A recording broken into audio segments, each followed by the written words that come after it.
Ula haarayaa fi akkasumas jira warroonni mana namaa dalagan biyya keessaa biyya alaa yeroo awwala haaraya kana seenuun huyyuu fakkeenyaaf wantoonni ani har'a isin qabadhee dhufe namni gaafa nama bira dalagu akkam akka ta'u hojii otoo beeku sodaachuu otoma bakka oduma hojii san beeku otoo miicaa beeku otoo saanii dhiquu beeku biyya keenya keessatti hin beektan jechuudha. Haalli biyya keenya xiqqashuu isii yaani harakaan hin jiraa miti akkas isin jechuu barbaade. Assalaamu alaykum warahmatullahi wabarakatuh. Mee salaamata gaafadha keessummaadha jedhi sodaatini jedha. Assalaamu alaykum warahmatullahi wabarakatuh jedhi ummata si daawwataa jira. Ummata kana salaamata rabbi gaafadhume. Assalamu alaykum warahmatullahi wabarakatuh. Akkuma beekamu har'a namni haarofti fuulli haarofni isin qabadhee dhufe. Nuti gaafa mana namaa dhaynu mee akkam taana isin akkam taatan dursaa nuti gaafa mana namaa dhaynu hin sodaanna mitire waa sodaachuu otoo hojii beeytu otoo wantootuma hunda hojjetu beeytu hin sodaanna jechuudha. Garuu mootoyyuu hojii kana ati gaafa mana namaa dhayte biyya arabaa dhayte as keessa ta'e sodaatuu hin qabdu. Wanta namni siin jedhu fudhatuu qabdaa. Yoo kana godhi isin jedha waan san godhuu qabdaa. Tartiiba meeshaa eeguu qabdaa. Tartiiba yaani waan hundu uffata biyya keenya keessatti tokkoffaa waan isin miidhu miicadha. Miicaan nama miidha mitiire miicaa sana akkamitti isin miidha tartiiba isaa eeguu qabda. Tartiiba uffata sanii akka yaani biyya arabaa odeema nama fakkeenyaaf kamiicu maashina meeshaa dhiqiinsa qulqullina manaa shinti beeyta akkata harakaata hedduutu jira. Biyya keenya keessatti garuu wantoonni nama miidhan hedduun isaa maali qulqullinni irrallee miicadha. Deebitee miicaa san geessitee qulqulleessee dursaan qulqulleessamaa achi booda hin miicamaa achi booda meeshaa waa hedduutu jira jechuudha. Namoonni keenya gaa baadiyyaarraa dhufnu biyya kana keessatti odoo biyya namaa hin dhaqine waa hedduutu nama eeggata jechuudha. Dubartiin biyya keenyaa tokkoffaa si daddarbiti. Tarabbi nama laafise malee tarabbi nama laafise si gorsitee mitiire si barsiiftii akkati dalagisiin jetti akkati dhiqisiin jetti biffee akkati qulqulleessi akkati meeshaa kaasi akkati rarjetti. Biyya keenya biyya namaatis gaafa dhayite akkasuma jechuudha. Akkasuma tartiiba isaa eeggatta. Doolaaba keessaa meeshaa hin baaftaa uffata tartiiban galchitaa yaani wanni hunduu jechuudha. Inni guddaa maa inni obsa barbaachisaa sitti jechuudha. Amma dubartoonni biyya keenyatirra garuu akkaan ilaalutti dubartoota biyya arabaa wayya. Arabaa fi Itoophiyaan garaagarummaa qabdi.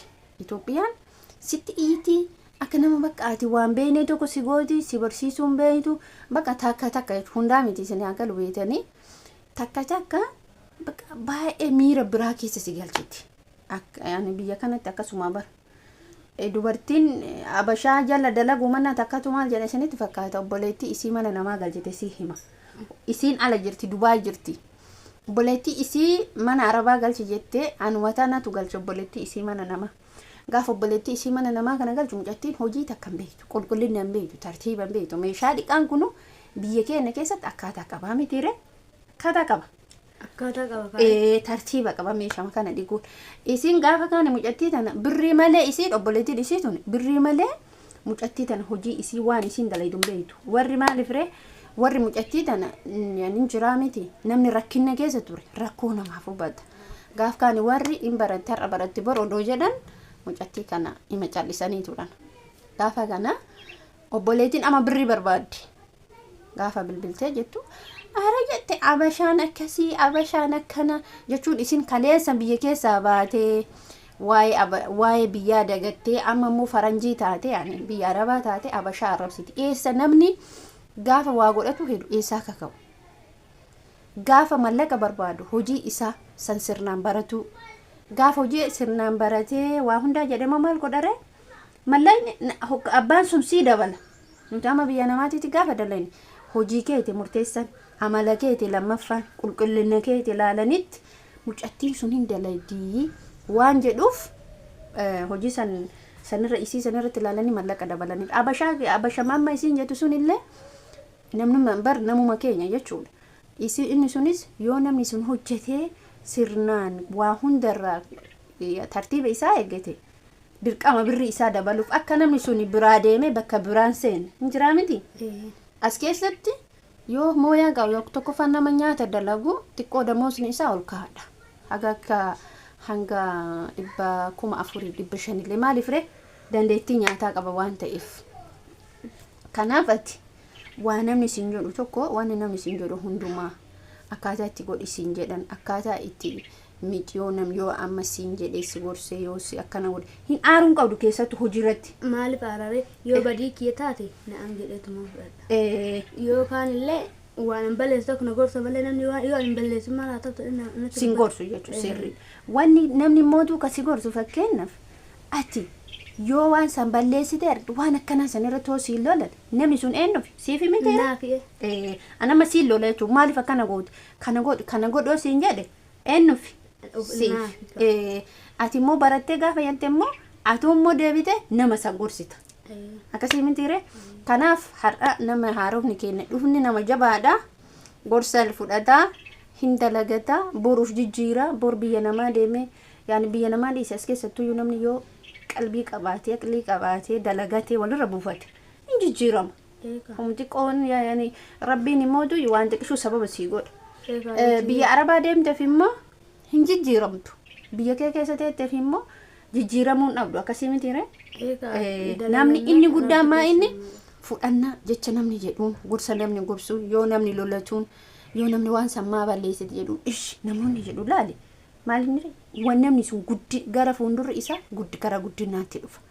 Amma biyya arabaa kanatti maasiif fakkaate namoonni biyya arabaa kana ijoolleen keenya miidhaan isaanii tokko hojii tokko onnee kee qulqulluudhaan dalage wanni amma sirraan oolu ana kana hojjedhu yoo siin jedhe dirqamaanuun hojjettaa mitiire garuu yoo aaraa hojjette yoo of jibbaa hojjette isiin tun akkana nagooti isiin tun akkana nagooti yoo jette hojiin maan beeydu sunu maal ta'a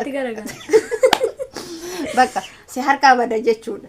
Kanaafuu yaadama hojii kamuu yoo hojjette yoo miicites yoo dhiites yoo waan feete gootes onnee kee kana qulqulluu bichaa taasise hojiin keessa maal taare walitti siiqamama utuu hin beekin. Yoo qalbii fayyaan hojjette walitti siiqabama yoo mootu amma bakka kana godhi arabni nuun jettii miti gizeessa nu ajajji yeroo si ajajju san namoonni tokko maalidha hin aaran akkamitti na ajajji isiin tun akkana afaan keenya kana fa'aan bari hin arrabsina afaan makeenya kana odoo arabni jechuudha otoo afaan keenya beeyte walla guyyaa adiin akkatti morma nurraa bahe irra guddinni ijoolleen keenya afaan keenyan arrabsan afaan hin beekanii jarri afaan keenya beeytuu mitiire garuu immoo teknooloojiin ammaa kuni namni sun viidiyoo isaa amma fakkeenyaaf araba jechuudha si hima arabni amma yeroo ani gungumu kushiinaa seenee fakkeenyaaf utuu ani gungumu yoo viidiyoo waraabatte afaan keenya kana hiikatuu hin dandeetti gizee ammaa kana gizeen akka keenyaatiif amma duraatu garagara hin hiikate amma arabni waan nu jennu amma arrabsuu hin dandeettu jechuu ijoolleen amma jechuun laal an akka yaada kiyyaatti amma arabni illee yoo qaroomte jette asuma fuute bilbila keette kaameraa bantee gaggargalchitee keettee biraa tarte akka nama daggate nuti meeshaa salliqa isiin tun akkana isiin tun akkana minaamina jennaa miteere ta qalbii qabdu beeki ana yaadi wanni akkana ta qalbii qabdu waraabattee turgumii godhatuu hin dandeetti afaan isaanis hiikatuu hin dandeetti kunillee beekaa maaliif barumsa namaa ta'a duraan anumti mataa kiyyaan hin aaraa ture gizee tokko narra garagala gizee tokko adduma kiyya kana kushiinaa kana keessatti godhe namti ittatti arrabsa garuu amma immoo namni qaroome waan fedhe nama godhuu danda'a waraabuu danda'a hiikatuu danda'a. Akkasiiti hordoftoota kabajamtoota keenya har'a gorsa nuti qabannee dhufne isiniifis ta'a obboleeyyan keessan biyya keessan jirtaniifis ta'a nama hundaafuu ni ta'a maaliif namni nama gorsu waan gaarii argata abbaa saniif immoo waan gaarii ta'a khayrii yoo yaadde khayrii masii qabama sharrii yoo yaadde sharriif sii qabama akkasuma obboleettiin teennallee wanna jettan hunda ahla wasahala rakkoon qabu ni fudhadha biyya keessas yoo taa'e dalagadha biyya ambaatis deeme dalaguma mitiire atiistooteetti akkisooteetti dalaguma jechuudha haga gaafa rabbiin biyya san si fidee haala dooraaraa yookiin maaltu beeka carraa Ameerikallee si fiduu danda'a as keessa bichaa miti kana isinin jechuu barbaada viidiyoo keenya ammoo laayik gochuu fi sheer gochuu sabskiraayib gochuu hin dagatinaa isinin jenna amma viidiyoo biraatti walitti deebinutti bye bye.